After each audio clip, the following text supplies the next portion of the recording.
La Fringale Culturelle. La Fringale Culturelle.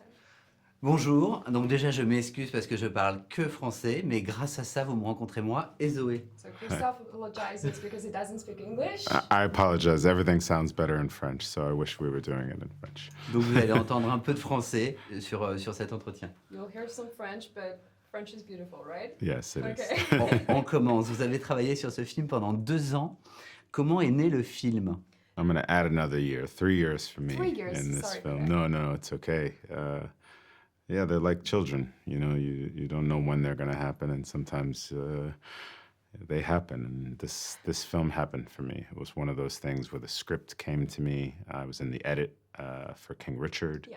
and yeah, I just thought to myself, wow, they hadn't made a movie about Bob Marley. I heard they were trying to make it for 25, 30 years, and I was surprised that it hadn't happened. And then I thought, well, I can't make a movie about Bob Marley. He's Bob. You can't touch perfection. You can't reach perfection. So it's a dangerous film to get close to. And I felt like that little boy in the film running from the fire. And at some point, I had to stop, and it chased me down, so to speak. C'est intéressant ce que vous venez de nous répondre parce que c'est la perfection. Donc ça veut dire qu'au départ ça fiche, ça fait peur d'aller sur le sujet, de travailler sur Bob Marley. Yeah, for sure. For sure. Everybody I met, they basically said, don't fuck it up. It's just tricky, right? Because he's an icon. He's the guy that you see on all the shirts and the TV, and the T-shirts and the buttons and the bags. And I think they said next to Jesus Christ, he's the most recognizable face on the planet. Wow. And that's a big task. But I also knew that if I found the right person, maybe we had a chance. And so, yeah, it was worth going on that journey for his music, his message, what Bob was about, his spirit. And it's important. It's important that my children and the next generation learn about Bob that won't grow up with his music. So at some point, yeah, it was leaning in and then being confident about leaning into that choice and saying, okay, I can do something that's different.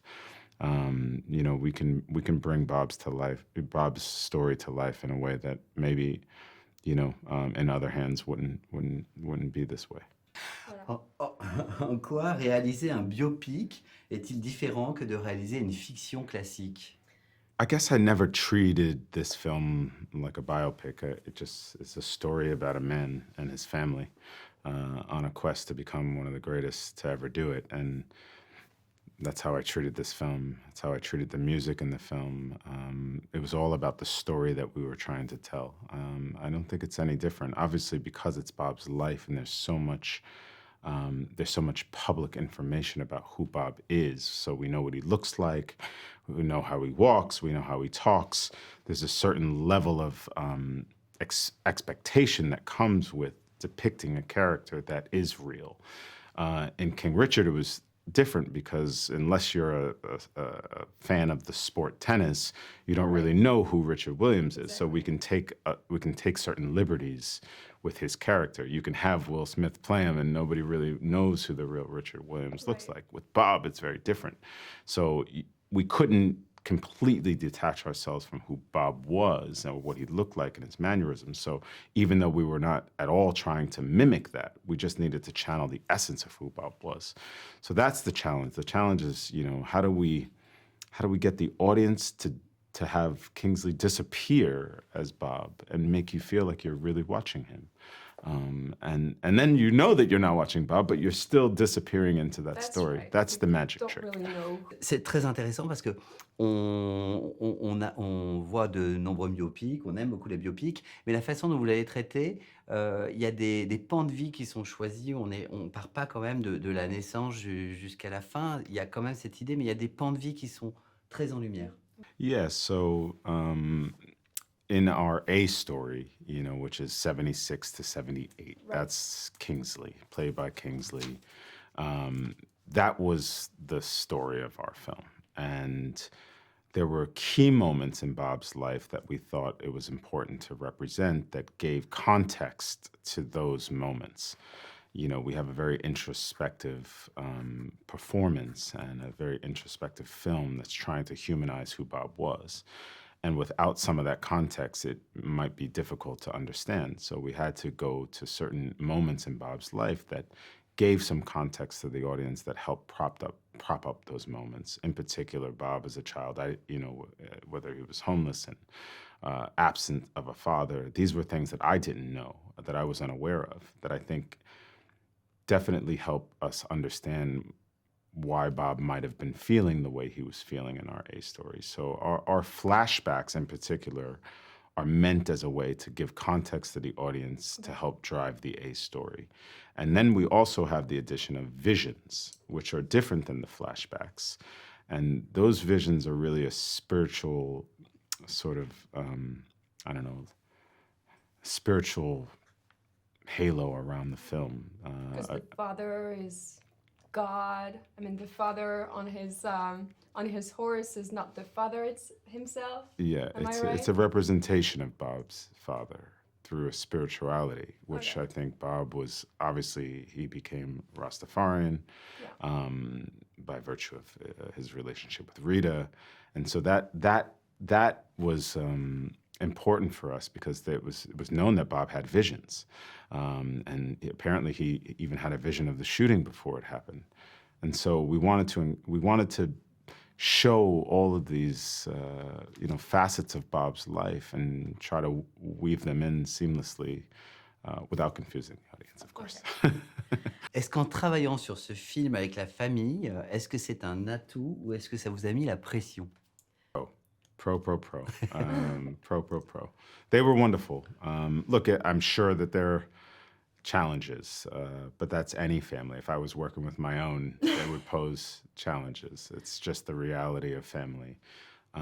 But we benefited as a movie because we had access that we would not have if it weren't for the family. That included the rights to the music.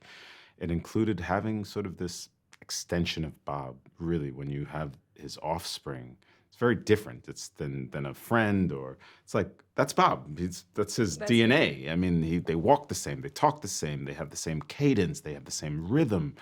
It's this really, amazing thing. And then, they're protective of their dad in the best way. It's usually like, no, Dad wouldn't wear this, or it's the little things. It's always this, you think it's the big stuff, and it's not. It's always like the color shirt, or the type of shoe, or a piece of jewelry. Whatever. Those are the things that they would get tripped up on, in the best way. It's the type of shirt, or that kind of stuff. So that's not more pressure. No. I think it alleviates pressure in a lot of ways for me, having the family there, because it's their version of the truth. It's their version. There's been over 500 books written about Bob's. Whose truth is it?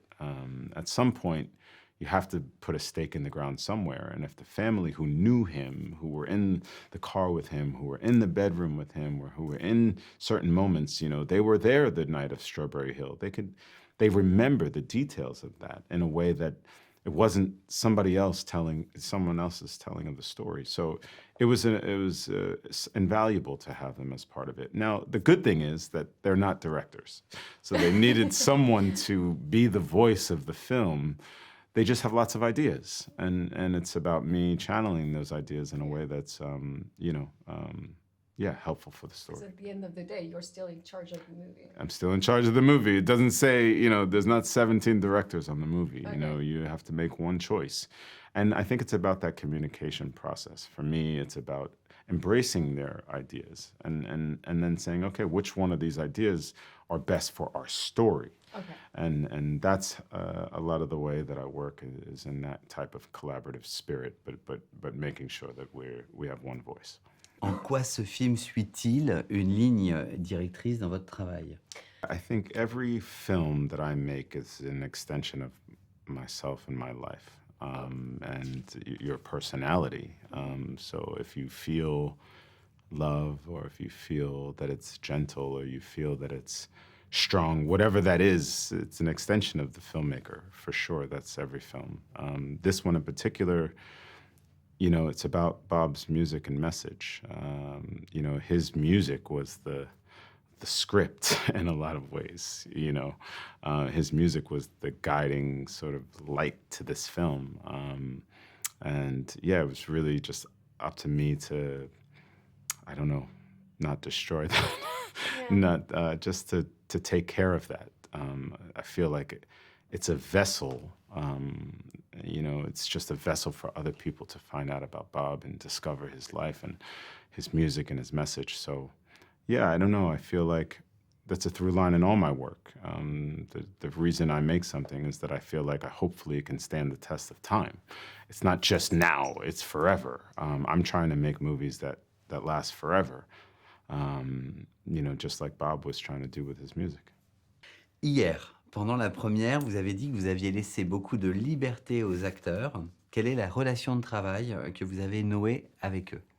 Yeah, so I try to do enough work throughout the process Okay.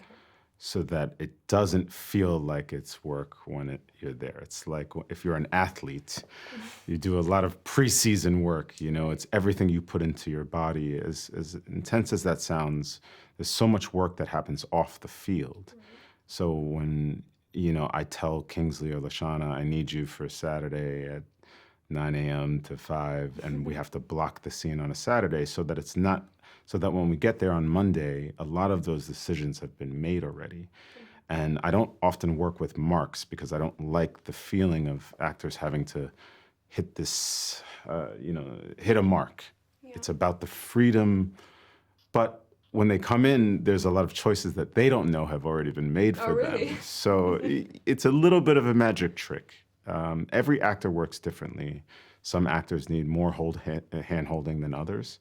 Some actors need you to go up to them after every take, and some actors don't.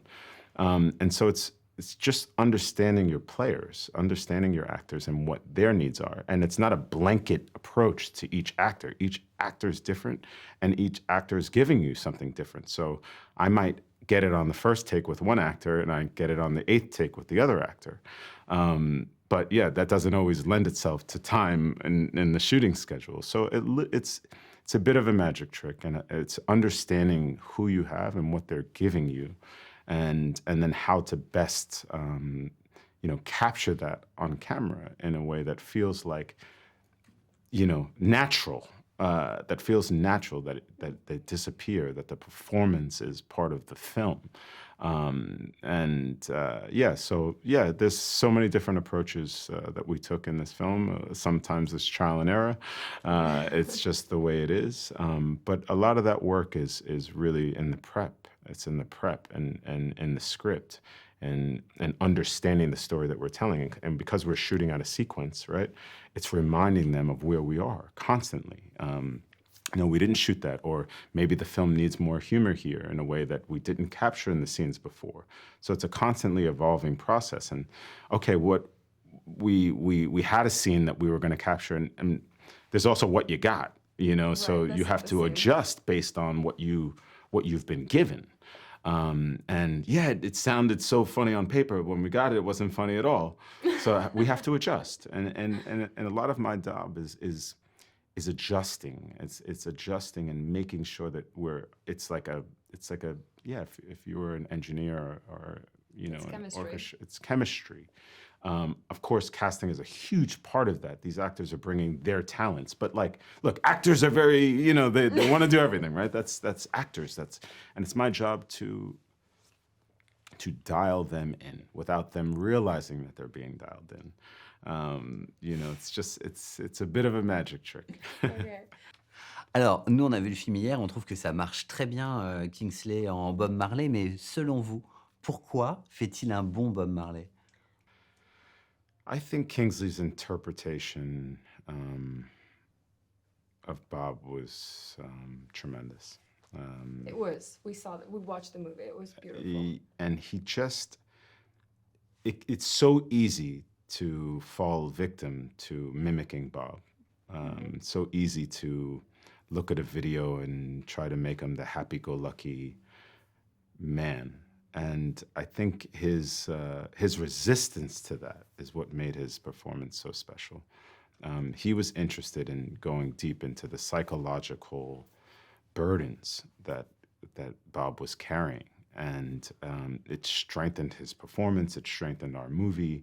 And we talked a lot about that private versus public persona, and there being a difference. You know, Bob was love. He absolutely was love. But that love sometimes is driven from deep pain, deep strife, deep struggle. And Bob certainly had that. And I think Kingsley really pushed in that way.